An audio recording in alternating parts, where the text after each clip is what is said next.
తిమోతికి రాస్తూ మొదటి పత్రికలో పౌలు గారు ఏమంటాడంటే సుఖానుభవాల గురించి రాస్తాడు. 5వ అధ్యాయం 6వ వచనం.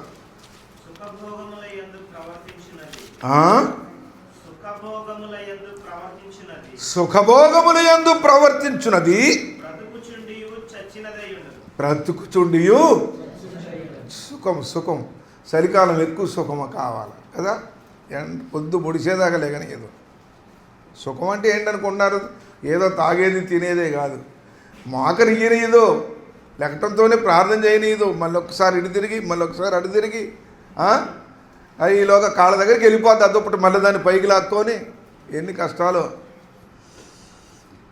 సుఖభోగం అంటే నేను ఏది మంచి ఆహారం తినొద్దు, మంచి రెస్ట్ తీసుకోవద్దు, మంచి నిద్రపోవద్దు, అది కాదు నేను అనేది. ప్రార్థనకి ఏ దేహం వంగదో వాళ్ళు సచ్చినుడితో సమానం అన్నాడు. ఉదయాన్నే మెడుకు వచ్చిన వెంటనే ప్రార్థనకు మోకరించట్లేదా? మోకరించలేకపోతే ఎట్లా?